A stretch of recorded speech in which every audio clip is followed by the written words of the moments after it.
So let me get this right.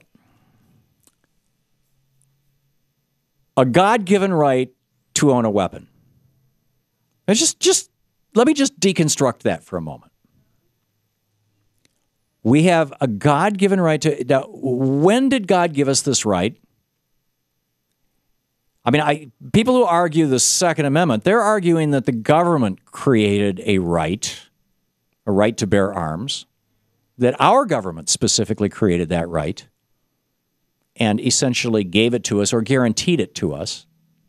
Or you could say that they're arguing that the Second Amendment prevents the government from taking that God-given right away from us. But then that raises the question, when did God say thou shalt have a right to own guns? I'm not sure. But ask Wayne LaPierre. Here he is.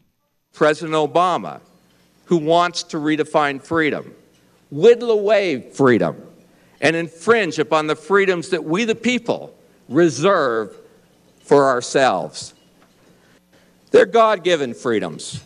They belong to us in the United States of America as our birthright. No government gave them to us, the Second Amendment? And no government can ever take them away. Right. Okay. So President Obama wants to redefine freedom. I must have been out of town or asleep. I missed that part of the inaugural speech. Maybe I dozed off. I know that the president said that our programs like Social Security don't make us a nation of takers, and that they give us, maybe he said, the freedom to step off and, do entrepreneurial things, the things that make this country great, but wants to redefine freedom.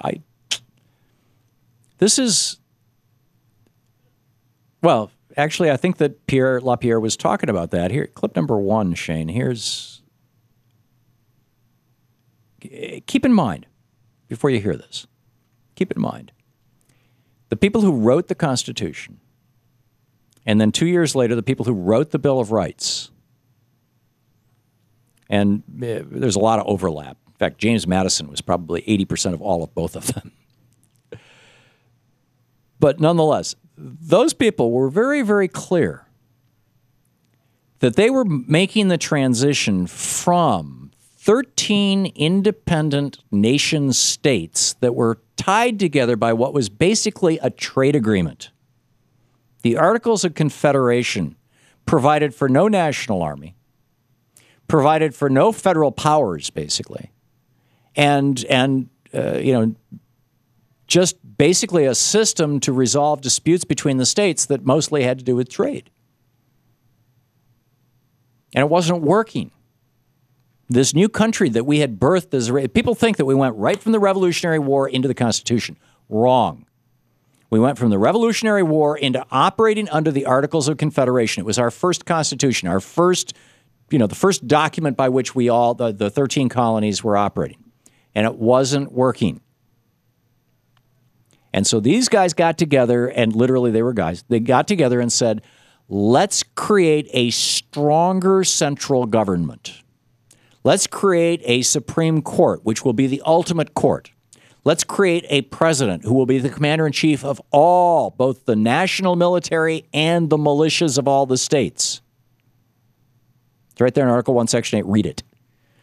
Let's create a national government that will build roads and establish a post office. Let's create a national government that will provide for the general welfare of the people. Yes, it's there twice in the Constitution. Let's do that. Let's make it a we society, not a me society. And President Obama, at least 5 times in his inaugural address, talked about we the people, the first 3 words of the Constitution. And I thought it was one of the most brilliant speeches in recent time that clearly identified the intent of the founders and framers. Founders being the people who signed the Declaration of Independence and fought the war, the framers being the people who framed the Constitution. But Wayne LaPierre, not so much. Yesterday, in his second inaugural address, President Barack Obama Oh, isn't that a quoted joke? the Declaration of Independence, and he talked about unalienable rights. I would argue that his words make a mockery of both. And I would argue, sir, that you are off your rocker. Well, Wayne LaPierre is not here to defend himself, so I'm not going to. We'll just consider what he has to say. Clip number 2. Obama wants to turn the idea of absolutism into a dirty word, just another word for extremism. It's a way of redefining words so that common sense is turned upside down and that nobody knows the difference. Really? How is taking an absolute position, saying there's no gray area, there is no in between, the right to free speech includes the right to yell fire in a crowded theater. The right to free speech includes the right to, as the talk radio host did famously in Rwanda, start screaming, go out and kill the other people. Kill the Hutus or Tutsis. I got to Google that and get which one's right, because I've referred to it 3 or 4 times in the last couple of weeks, and I don't remember which was which, but whichever. See, Wayne LaPierre is fine with us having a check and balance, as it were, a gray area, a restraint on the right of free speech. I haven't heard him screaming about how he wants the right to yell fire in a crowded theater. But the right to own a weapon, when that Second Amendment has the word regulated in it? You're listening to the Thom Hartmann Program. Call 866-987-THOM. I think if he is complaining that he's being called an extremist, he's an extremist. We'll be back.